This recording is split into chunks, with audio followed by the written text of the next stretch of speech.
Hello, आप सभी को नमस्ते। मैं doctor Gaurav Mishra, net GRF PhD and छोटे से कॉलेज का हिस्ट्री प्रोफेसर ऑफ इंग्लिश। आज मैं जो आपके लिए यूजीसी नेट इंग्लिश पीवाईक्यू लेके आया हूँ वो है, which of the following is true about Samuel Beckett's waiting for Godot. Waiting for Godot एक एब्सर्ड ड्रामा था। पूछ रहा है कि इसमें से क्या सही है उस प्ले के बारे में। ऑप्शन ए है, it illustrates vanity of humankind. Option B, it has uncompromising views on humanitarian communism. Option C, it projects self-deception, striving to disguise failure. Option D, it is a static representation without structure or development. And option E, its incoherent dialogue suggests despair of a society. तो ये जो 5 option दिए हैं उसमें से कहता है कि choose the correct answer from the options given below. उसमें इसने दो दो के सेट बना दिए थे और बोलता था कि कौन सा सही है, A and C, C and D, A and B या डी एंड ई। तो आइए देखते हैं इसका जवाब क्या है।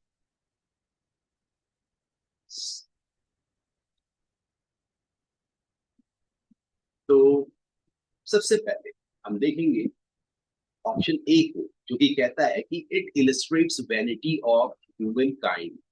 सो प्ले में ऐसा कोई ह्यूमन काइंड की वैनिटी मतलब कि कोई दम, कोई घमंड नहीं दिखाया गया है, बल्कि the play focuses on existential uncertainty and meaninglessness. कि जो हमारा प्ले है किस बात पे फोकस कर रहा है, वो इस बात पे फोकस कर रहा है कि लाइफ में कोई मीनिंग नहीं है, जीवन का अस्तित्व क्या है। तो यहाँ किसी तरह के किसी दम की कोई बात नहीं हो रही, इसलिए ऑप्शन ए सही नहीं है। ऑप्शन बी को देखिए, it has uncompromising views on humanitarian communism. एक तो होता है भाई कम्युनिज्म, हाँ, मार्क्सवादियों ने कम्युनिज्म की शुरुआत करी थी, और दूसरा ह्यूमैनिटेरियन की, उसमें थोड़ा सा ह्यूमन टच दे दो। लेकिन नहीं, इस प्ले में कहीं भी ह्यूमैनिटेरियन कम्युनिज्म से कुछ भी कहीं लेना देना नहीं है, कोई पॉलिटिकल आइडियोलॉजी नहीं है इस प्ले की। इसलिए ऑप्शन बी भी बिल्कुल गलत है। ऑप्शन सी को देखिए, it project self deception striving to disguise failure. तो भाई, दो characters often deceive themselves, character एक दूसरे को डिसीव कर रहे हैं, अपनी रियलिटी जो है वो नहीं एक्सप्रेस कर रहे हैं। लेकिन यहाँ पे पूरा प्ले इस तरह से नहीं प्रेजेंट किया गया है कि यहाँ पे सेल्फ डिसेप्शन या फेलियर को छिपाने की कोशिश की जा रही है, ऐसा कुछ यहाँ नहीं दिखाया गया है। इसलिए ऑप्शन सी भी उचित नहीं लग रहा। अब ऑप्शन डी को देखिए कि it is a static representation without structure और डेवलपमेंट। जी हाँ, ये जो प्ले था ये एक एब्सर्ड ड्रामा था, और एब्सर्ड ड्रामा जो ड्रामेटिस्ट थे वो मानते थे कि लाइफ अपने आप में एब्सर्ड है, मतलब मीनिंग लाइफ में नहीं है। और उनको लगता था कि इस मीनिंगलेसनेस को हम एक ऐसे प्ले के थ्रू दिखा सकते हैं जो अपने आप में एब्सर्ड हो। एब्सर्ड होने का मतलब उसका कोई सेट स्ट्रक्चर ना हो, उसमें कुछ डेवलपमेंट ना हो, वो बिल्कुल स्टैटिक है, जैसे कुछ हो ही नहीं रहा। तो हाँ, ऑप्शन डी सही है।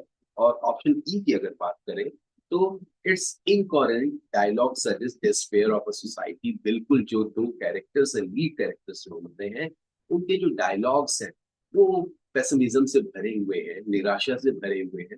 सो यहाँ पर हम देख पा रहे हैं कि ए बी सी तीनों गलत है, डी और ई सही है। तो ये कॉम्बिनेशन हमें ऑप्शन डी में मिल रहा है, डी एंड ई। इसलिए हम कह सकते हैं कि हमारा ऑप्शन डी जो है वो सही ऑप्शन है। यहाँ मैं एक आपको टिप देना चाहूंगा, आप यूपीएससी नेट के लिए प्रिपेयर अगर कर रहे हैं, कि कई बार आपको ऐसे क्वेश्चंस मिलेंगे जहां आपको कंफ्यूजन होगा। जैसे इसमें आपको कंफ्यूजन हो सकता था कि क्या यहाँ पे सेल्फ डिसेप्शन हो रहा है, या यहाँ पे कम्युनिज्म की बात की गई है कि नहीं की गई है। तो मैं आपको कहना चाहूंगा कि प्ले को जब भी आप पढ़ते हैं तो उसकी थीम्स पर बहुत ज्यादा फोकस किया कीजिए, क्योंकि जो थीम्स हैं वो आप मिस कर जाते हैं और आप फोकस करते हैं स्टोरी लाइन पे। लेकिन क्वेश्चंस बनते हैं थीम्स से, बैकग्राउंड से, आइडियाज से। तो प्लीज इस पे ध्यान दीजिएगा, और मैं उम्मीद करता हूँ कि ये वीडियो आपको पसंद आया होगा। आगे ऐसे ही वीडियो देखते रहने के लिए मुझे सब्सक्राइब कीजिए, मुझसे जुड़े रहिए। बहुत बहुत धन्यवाद।